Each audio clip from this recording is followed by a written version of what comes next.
Okay, let's look at some scrim footage. We are on Baptiste. Let's see what comp we're rolling with.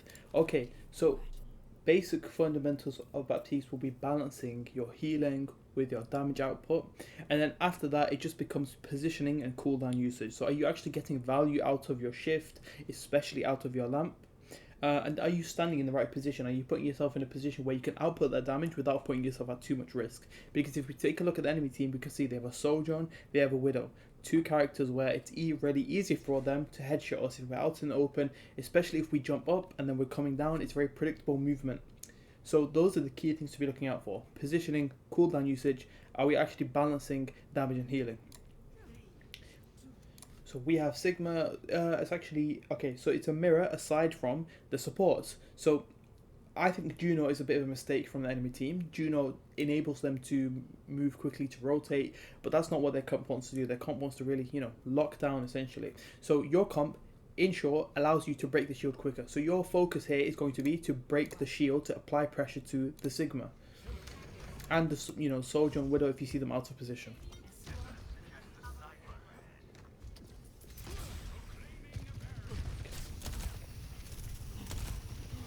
Okay, good. So I would be here. I'd be extremely careful about jumping. You're not jumping too far out into. Oh, you are. Okay. So you can see anyone who's standing here right now. You're jumping out into the open whilst you are seen by Widow Mine. So I'm gonna quickly rewind and show you. She can see where you are. So when you go for this jump, if we go back, you go for this jump. You put yourself in harm's way. You jump out into the open. If anyone is stood here, Soldier and Widow, you're dead. 100% you're dead. So if you're hit by a Venom Mine, if you know they can see where you are, you have to stay behind cover. It's non-negotiable. You can still heal this Sigma standing here. Even if you jump like this so no one can see you, you can still heal the Sigma. If you stand here at the side, you can still heal the Sigma. So firstly, we shouldn't be spamming jump, especially when we know they're probably running snipers. I'm sure your Sigma has already called it out. So we'll move on from that. And here again, you can see where you're standing. You're about to walk out into the open. There's two people waiting here. I'm not sure why the Widow's playing here. She should have moved back by now because it should be easy for the Sigma to pressure her. But the point is, anybody who stands here should be able to one-shot you when you turn the corner. You don't want to be in that position. You can still heal your Sigma and still shoot the Sig Shield by just standing here on this corner. So try to think about the line of sight you want to take and the line of sight you want to expose yourself to. And one thing I noticed is you're not shooting the Sig Shield. So you can shoot, heal, shoot, heal. So shoot your weapon at the shield, shoot again, then heal your Sigma. You want to alternate, you want to min-max your healing and your damage. That's how you get the most value here out of Baptiste. But we're not shooting the shield at all, which is a massive mistake. As soon as the shield is gone, what do you think is going to happen? Of course, the Sigma will move back. Maybe he'll move up here. But the point is, if the Sigma moves back, your Sigma can move forward. If your Sigma moves forward, he can start to pressure her. What happens if your Sigma is able to pressure the enemy DPS? Does it get easier for you to walk forward? Or does it get harder for you to walk forward? Of course, it gets easier for you to walk forward, which means you don't have to hide in this position any longer. Therefore, we break the shield, we force the Sigma back, we force his team back, now we can walk up. Now, our snipers can take the positions that they want. We can have a Widow up here, we can take the Soldier, and if we push him off here, Soldier can go up here. The point is, you want to enable your team to walk up, to take position, so that it's easier for you to get kills, it's easier for you to win the fight. Okay.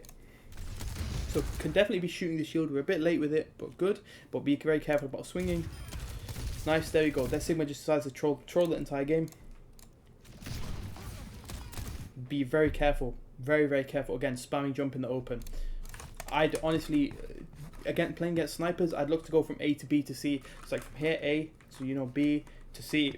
You don't want to be caught out in the open. It's just way too easy for the snipers to be able to shoot you, to be able to kill you, depending on the the level of player that you're playing against. But we're preparing to play against the best players. If you know how to play against the best players, you'll win easily. Nice. So we're walking up. This is fine. Swinging a little bit wide again, and whoa. Again, if the Widow was scoped in, look how easy it would be to shoot you on the way down because your movement arc is very predictable. Again, you need to be very careful about spamming the jump. That's the clear thing that I'm noticing. Before we get into anything advanced, fundamental concepts of Baptiste, do not spam your jump off cooldown if you don't need to, especially against snipers. So what is our goal? pressure the shield, pressure the Sigma. When the Sigma has to go back, then we can start pressuring the snipers. We don't really need to take an off angle.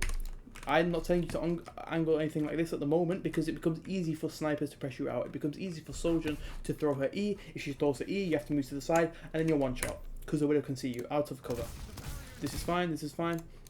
So your Sig shield is up. So what I would be doing is, you know, heal the Sig, but then look, you know, shoot, heal the Sig, shoot, heal the Sig, shield goes down, okay, no problem, I can move back. Okay, min-max your healing and your damage. At the moment, it seems like you're either damaging, focused on damage completely, or you're focused on shielding focused on healing completely. We want to mix it up. We want to be able to do both, because that's what makes a good Baptiste player.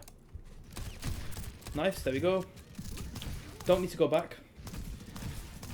If I was you, again, the Widow is dead.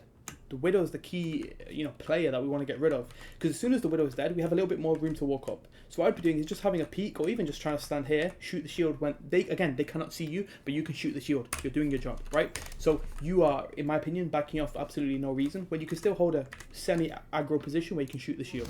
So again, min-maxing shield, healing and damage. Nice, okay, so now Soldier is dead, Widow is dead, she'll be back in about 10 seconds, fine, but now you can move up. This is where I would even, you know, consider jumping. Maybe once, maybe twice, but now the Widow, you know, she's probably going to be able to see you if you jump up further.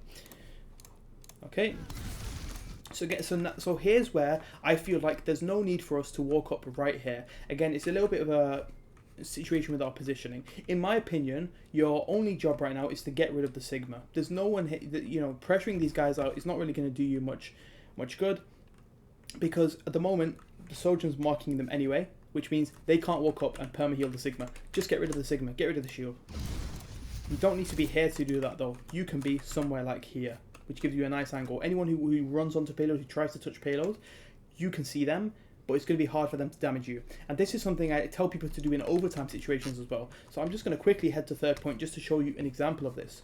So let's say you're pushing the payload and it's overtime, and the enemy team, what are they going to do? They're just going to pile onto payload, one after another, after another, after another. You know, the Tracer goes first, then they go Diva to swap, you know, then the Kiri TP, all that shit. What happens if it's overtime? The enemy team is desperate. It doesn't even have to be overtime, but the enemy is desperate to touch the point. Compare if you're standing on point here to where you have to look here, you have to look here, you have to look here, you have to look here. If someone goes behind you have to look here. Compare that to if you're stood here. You can heal anybody who is on payload whilst seeing this entrance, this entrance, this entrance, and if anyone comes out of here onto the payload, you can see them coming from that entrance. So the key thing is you maximize your FOV, you maximize the area you can see, you can output damage on, you can output healing on, without having to constantly turn around, without having to worry about who's behind you, who's to the side of you. This is what I'm trying to help you apply here, where you can stand here, you don't have to worry about anything, you know they have to touch, you just shoot the Sig, you don't have to worry about Widow, you don't have to worry about Soldier. So that's just something you can apply in future games.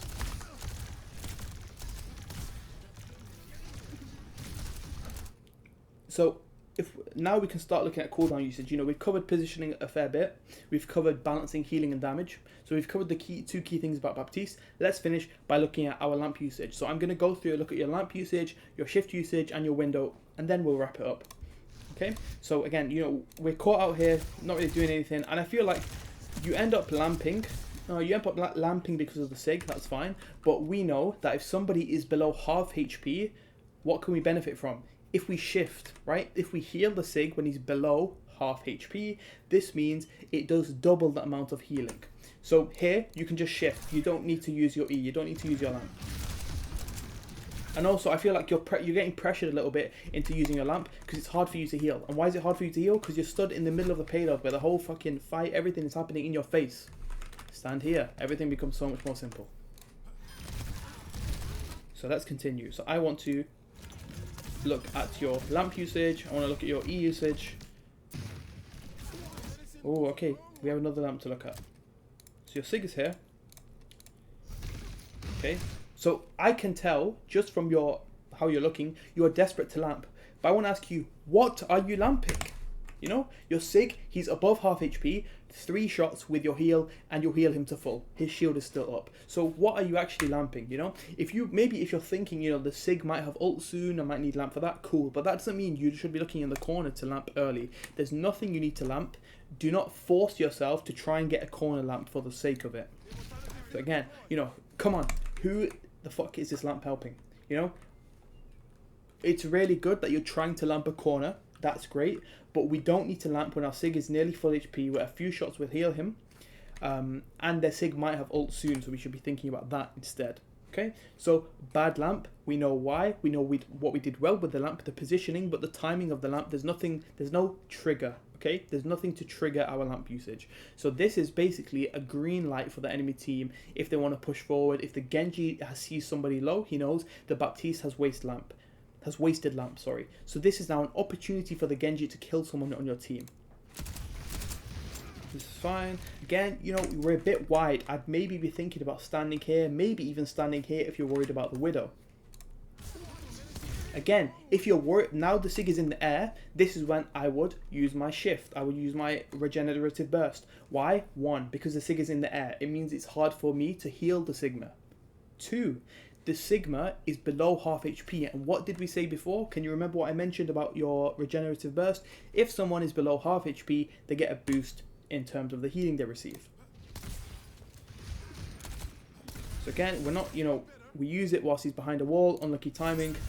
And now again, we're caught in the open, and this is the problem. When you're caught in the open, you're worried about healing, but you're also worried, look, can the Widow see me? Yes, the Widow can see you. You should 100% die here. And I'm very disappointed that you didn't, because it would have taught you a lesson. Now let's think about the win. Okay, so first thing, in my opinion, highest priority for you is fix this positioning. You never ever want to be out in the open like this, especially if they have snipers. Secondly, let's think about the window usage. I think you really rushed your window here. I think we're in a situation where, similar to the lamp, you feel the need to just get the cooldown out, to just get it going. And that's really bad, because it means you're not looking for triggers. You're not looking for anything to prompt you to use this. Maybe you are, but the timing is completely off. So let's think about your window. So you can see that the Sig is out in the open, sure, and you want to, sure, okay, fine. You want to lay the smack down on this Sig. You want to get rid of him. Perfect. So let's think about this one. So this window is quite far forward. In my opinion, you should almost always lamp at your, sorry, not lamp, window at your feet. You look down, you window, bang. Okay? The reason why you should window close to you is so something like this can't happen, where the Sigma blocks you from shooting through your window. Furthermore, it also means the Sig can walk through your window, and if he walks through your window, you can no longer get the damage amplification. Another thing is, if they have something like a boop, you know, if the Brig boops you backwards, it doesn't matter, the window's at your feet, you don't have to worry about anything. So here we can see we're stood in the open, we have no cooldowns because we wasted them, and the Genji's on our case, and that's how we die. Okay, so what we're going to do is we're going to look at a couple more lamps, a couple more windows, then we're good to go. Let's look at your second window. Okay. Unlucky. I see the vision, but again, think of it this way. If we lamp at our feet, so much easier. We can do all the damage we need. And if we were trying to lamp this way, which, you know, maybe it's not a mistake from your end, it's not, I keep saying lamp, please forgive me. If we're trying to window, this window needs to be up here for your team to benefit. And you know, your team's taking a bunch of different angles. Be selfish with your windows. I firmly believe you should be selfish with your windows if you want to carry, but also the point I originally thought of when I saw this window was it's not actually covering what you need it to cover. Like, you have to walk all the way here for it to have any effect. That's why I told you to lamp at your window at your feet, and if you do walk up, they're just going to force you out. So another poor window. Let's see what happens here. The Genji's blading. If you know, so in terms of your regen burst, think of it this way. If you know the Genji's blading, if you know the Genji's on your teammates, of course you can't really see them, but you see the Genji chasing your Widow. Your Widow's probably calling, this is a scrim, you probably have comms, your Widow's probably calling, Genji on me, Genji blading me. Press shift, press the fucking shift so she can survive at least one more slash. Not telling you to lamp, but please shift. This lamp, not too bad. So let's look at one more window. Let's look at, we've got two windows left. We'll do both windows. Okay. Oh dear. Okay. So yeah, I'm gonna tell you now. The number one, there's two key changes you need to make to your windows. One, selfish windows. Window in front of your feet, not the Elari's feet. Not the Sojourn's feet, unless she has like overclock and you want to combo that. Not the Sig's feet, your feet. Baptiste's feet. Window in front of you. but not this way, of course. Window like this. Window, you know, a good window would be maybe if you want to do aggressive swing like this, you force them inside to avoid the window. Boom! Your Sigma walks in and one-shots them all. Easy. Okay? That's the first change. Second change, stop windowing like far away, you know? Wait, hold on. No. The first change was window at your feet. Next change was aggressive windows to benefit yourself. Okay? In the first point, I kind of combined both points into one. The first thing is your windows need to be more selfish, and the second thing is your windows need to be at your feet. Oh dear, yeah. I'm telling you, if we went for an aggressive window, it doesn't happen. Final window. Let's make this a good one, please. Okay, not bad. This is a good selfish window. It's close to our feet. Do we make use of it? The Genji gets in our face. That's fine. Okay, so this was the first window. I'd say it's a good idea. We just need to zoom out a little bit and think about what we're doing. Okay, so the problem is you window where you can't really see anyone, and it feels like, again, you're trying to window for your widow. Window for yourself, okay? For yourself. It's the last time I'll say it. So if you would have been able to see people and have an idea of who you're going to go for, you press Q, you duck down, you window at your feet, and then you instantly shoot through the window, one-shot the Juno, or two-shot the Juno, okay? That's what a good window would have looked like in this situation. So to summarize, I would like you to work on all of your Baptiste fundamentals, all of them, and I would like you to think about it this way. Firstly comes your positioning, so you're not dead all the time, you're not putting yourself in harm's way all the time. Next comes balancing healing and damage, realizing you can do both simultaneously. You can do the shoot, heal combo. Yeah? Or is it the heal, shoot? Yeah, it's a shoot, heal combo similar to Kiriko. The next thing is thinking about your cooldown usage. The lamps, you got the right idea, putting it behind a corner, but you're forcing your lamps. There needs to be a trigger. You need to have some kind of reasoning for your lamp. With your regen burst, be more aware of how you use it, especially if someone's below half HP, you can use that to sustain them.